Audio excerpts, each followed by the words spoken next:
Hi, David McCammon here. I was listening to a presentation on LinkedIn by Seth this morning, and at one point he talked about Isaac Asimov. And as you can see here, I've got a portrait of Mr. Azimov by none other than the legendary Joseph Karsh, who you know if you've listened to any of my other presentations, I have a great fondness for. And it is a striking portrait in black and white. He spoke about Isaac Asimov writing 400 books in his lifetime. 400 books. I mean, that is huge, isn't it? How did he do it? Well, every morning from 6:30 a.m. to noon, 5.5 hours, he would sit down at his typewriter and type. 5.5 hours of typing, and it didn't matter if it was good, is what Asimov said. It was just going through the process of doing it. And eventually, you end up with some great polished product. And all he said was, I simply type. And just opening himself up to that process of just putting it out there, it throws away all those doubts, and you start to sort of stream, if you will, stream of consciousness, whatever you will call it, but you open up and you start creating something worthwhile. It's practice as well, isn't it?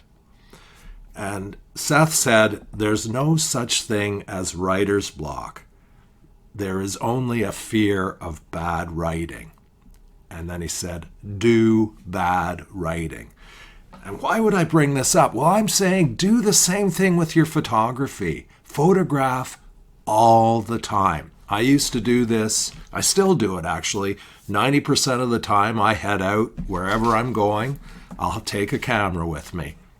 And not my phone camera, and that may be great for you, but it's not so great for me. I like to work with something a little more robust. I just take a camera and a couple of lenses, and that's all I need, just in case, because you never know what you're going to come across that's going to inspire you. But even taking that a little further and forcing yourself to go out on a regular basis, or if you're doing studio photography, get into the studio on a regular basis and just photograph. Just do it. And it doesn't mean you're going to create perfect work all the time. The more you do it, the more consistent you're going to be. The more you do it, the more you're going to discover what it is that you want to photograph. And I'll give you some examples too. I mean, early on, I used a 2.25 camera system. This is a Rolleiflex.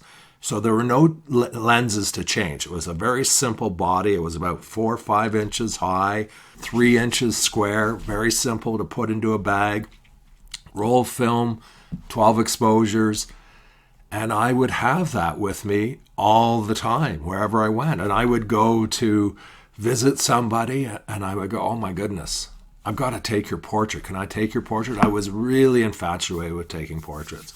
My younger brother, had a friend come visit to my parents' family home in the eastern townships of Quebec. And she was wrapped in this Afghan. It was cool. We're out on the porch and just visiting. And I said to her, could I please take your portrait? I think you just look magnificent there with that wrapped around you. And she said yes. Very rarely will people say no. If you ask, if you suggest what it is that you're after. And that was my approach. You have to find your own approach, but all I can say is just do it constantly. Have it with you. Let it lead you. Let it inspire you. And you will end up with wonderful, wonderful pictures and an ongoing vision of what it is you want to do and want to say. And if you'd like to learn more about how you can say what you want to say, please explore some of the options that I have available, courses that I have available at photographywhisperer.com. And there is an opportunity to reach out to me and ask a question to find out how I work, what I can do for you, I'd love to speak with you. Thanks for listening.